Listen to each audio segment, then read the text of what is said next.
देखिए, एंड पर मैं चाहूंगी जितने भी लोग देख रहे हैं, जो कपल स्पेशली देख रहे हैं, और दाऊद मैं स्पेशली आपसे बात कर रही हूँ कि जो लड़के होते हैं जो टाइम पास करते हैं लड़कियों के साथ और उसके बाद शादी नहीं करते, that was a good decision by you. ठीक है, आपने एक बहुत अच्छा फैसला किया, आपने प्रपोज किया, ठीक है, आपने कोई टाइम पास नहीं किया, शादी की, तो इसमें ये आपका इनका बड़प्पन मैं कहूंगी, ठीक है ना, ठीक है, क्योंकि उन्होंने आपके साथ शादी की। क्या कहेंगे उन तमाम तरह लड़कों को जो नहीं करते शादी?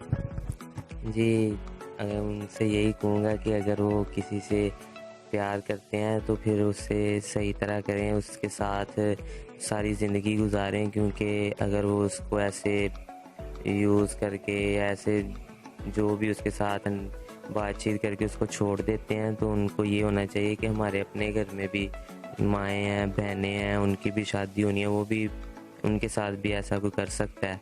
तो बस इस चीज़ को सोच के जिसके साथ वो रहें, सिंसियर रहें। बिल्कुल ठीक है, और आप दोनों एक बहुत बड़ी एग्जाम्पल हैं हमारी सोसाइटी में, not only in Pakistan, all around the globe, all around the world. लोग आपको देख रहे हैं, आपको बहुत पसंद कर रहे हैं। अगर आप जाके कमेंट्स पढ़ें, लोग आपको इतना माशाल्लाह प्यार दे रहे हैं सिर्फ इसलिए कि आप दोनों एक दूसरे के साथ सिंसियर हैं। And it's all about sincerity, कि आप कभी अगर प्यार करते हैं तो उसको पूरी तरह से निभाएं।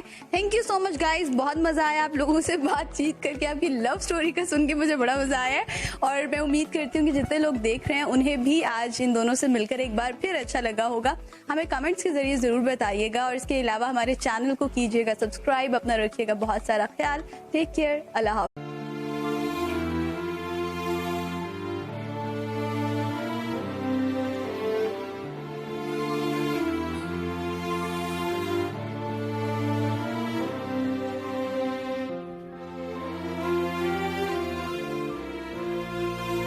கரூரில் தவறி கீழே விழுந்த இளம்பெண்ணுக்கு அவரின் காதலர் கண்ணிமை போல காத்து வருவது உண்மை காதல் இந்த காலத்திலும் இருக்கிறது என்பதை உணர்த்துகிறது. கரூர் நகராட்சிக்கு உட்பட்ட எஸ் வெள்ளாளப்பட்டி இந்திரா காலனியில் கண்மணி என்ற இளம்பெண் வசிக்கிறார். இவருக்கு காயத்ரி என்ற தங்கையும் உண்டு.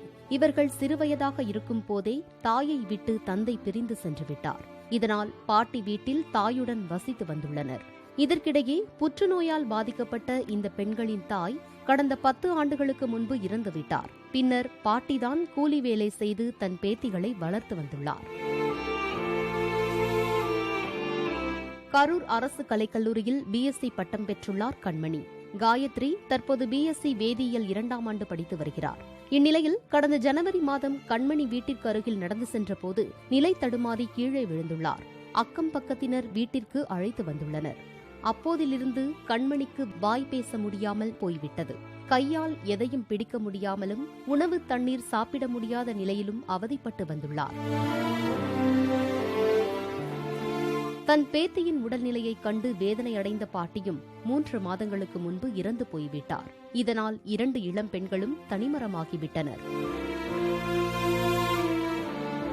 இந்நிலையில் கண்மணியின் உறவினரான தினேஷ் என்பவர் அவரை நேசித்து வந்துள்ளார். தற்போது நடக்க முடியாமல் போன கண்மணிக்கு அவரின் தினேஷ் தான் எல்லாமுமாக இருந்து பார்த்துக் கொள்கிறார். உடல் நலம் பாதிக்கப்பட்டு அழகிழந்து மெலிந்து போன நிலையில் கண்மணி தள்ளப்பட்டாலும் கொண்ட காதலில் உறுதியாக இருக்கும் தினேஷ் கண்மணியை பழைய நிலைக்கு கொண்டுவர முயற்சிகளை மேற்கொண்டு வருகிறார். அரசு மருத்துவமனையில் சிகிச்சை எடுத்துள்ளார். ஆனாலும் கண்மணிக்கு எந்த முன்னேற்றமும் ஏற்படவில்லை. தனியார் மருத்துவமனையில் சிகிச்சை செய்ய போதிய பணவசதி இல்லாததால் மருத்துவம் பார்ப்பதை விட்டு வீட்டிலேயே கண்மணி இருந்து வருகிறார். தற்போது தினேஷ் எம்எஸ்சி முடித்துவிட்டு காவலர் தேர்வு எழுதியுள்ளார். அடுத்து உடல் தகுதி தேர்வுக்காக காத்திருக்கிறார். தனக்கு வேலை கிடைத்துவிட்டால் தன் கண்மணியை கண்மணி போல பார்த்துக் கொள்ளப் போவதாக தினேஷ் கூறுகிறார். கண்மணியின் தங்கை காயத்ரி கொசுவலை நிறுவனத்திற்கு வேலைக்கு செல்கிறார். எந்த ஆதரவும் இல்லாமல் தவிக்கும் தங்களுக்கு அரசு ஏதாவது உதவி செய்தால் பேருதவியாக இருக்கும் என்று கண்மணியின் தங்கை காயத்ரி உருக்கமாக வேண்டுகோள் விடுத்துள்ளார். கீழே விழுந்து வாய் பேச மாட்டேங்கிறா, கை சுத்தமாக வரவே மாட்டேங்குது. அவளால் எந்த வேலையும் அவளுக்கே செய்யவும் முடியாது. நான் தான் அவளை கூடயே இருந்து பார்த்துக்கிறேன். நானும் காலேஜ் படிச்சுட்டு இருக்கேன். எனக்கு தெரிஞ்ச வேலைக்கு போய் நான் படித்து அக்காவை பார்த்துக்கிறேன். நீங்கள் அரசு தான் பார்த்து ஏதாவது எங்கள் அக்காவுக்கு உதவி பண்ணணும்.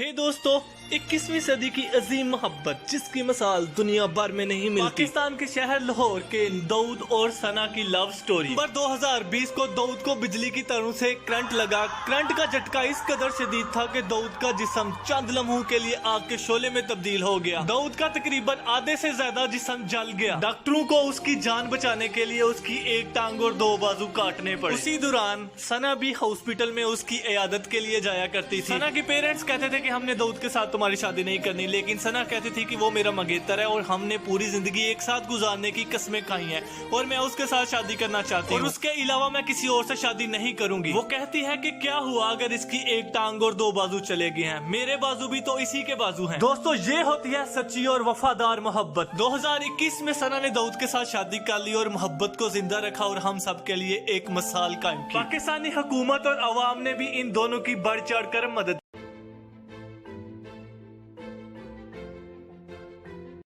They see my disability, I see my ability. They call me disabled, I call myself differently abled.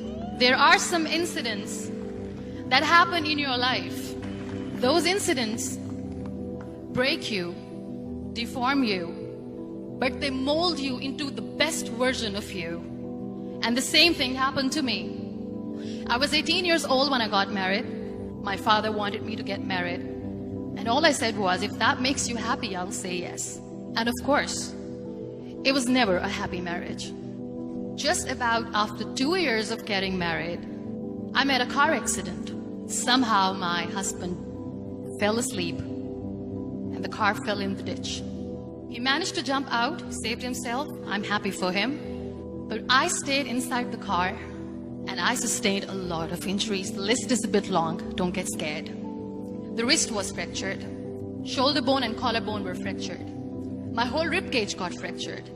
And because of the rib cage injury, lungs and liver were badly injured.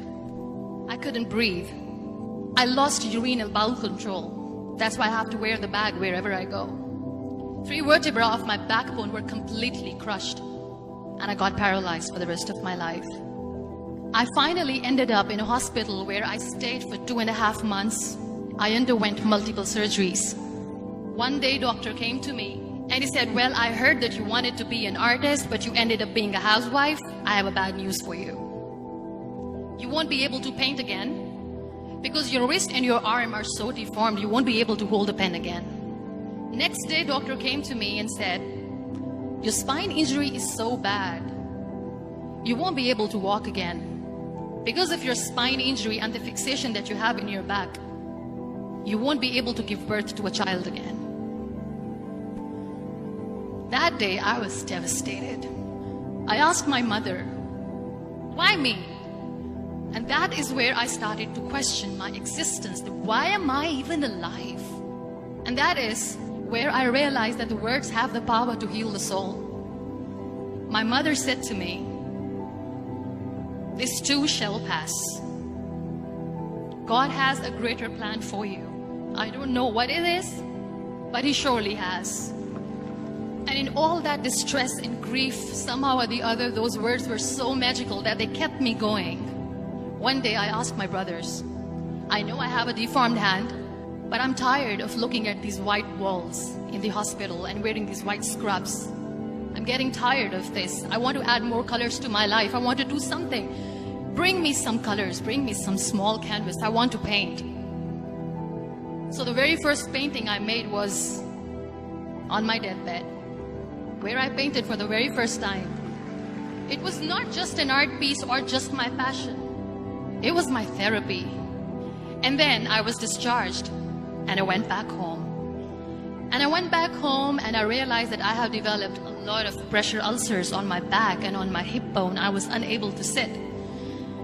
There were a lot of infections in my body, a lot of allergies. So doctors wanted me to lie down on the bed straight for not 6 months, for not 1 year, for 2 years. I was bedridden, confined in that one room, looking outside the window, listening to the birds chirping and thinking maybe there will be a time when we'll be going out with the family and enjoying the nature. That was the time where I realized how lucky people are. That is the time where I realized that the day I'm going to sit, I'm going to share this pain with everyone to make them realize how blessed they are, and they don't even consider them lucky. That day I decided that I'm going to fight my fears. We all have fears.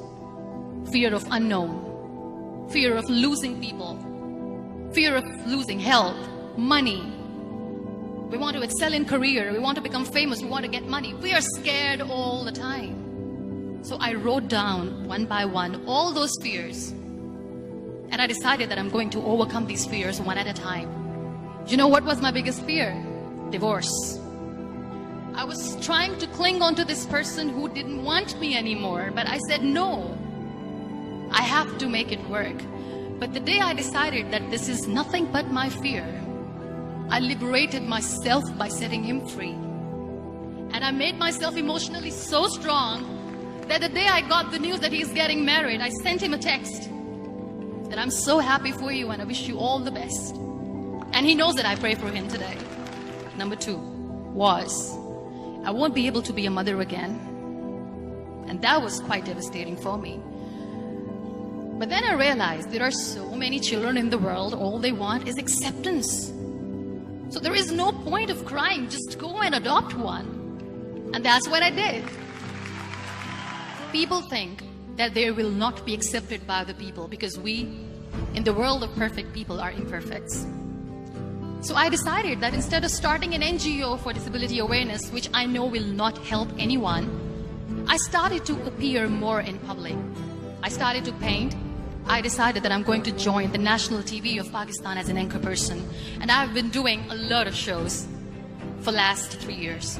I became the National Goodwill Ambassador for UN Women Pakistan, and now I speak for the rights of women, children. We talk about inclusion, diversity, gender equality, which is a must. Every time I go in public, I always smile. It's always a big toothy smile on my face, and people ask me, don't you get tired of smiling all the time? What's the secret? I always say one thing, that I have stopped worrying about the things that I have lost, the people that I have lost. Things and people who were meant to be with me are with me.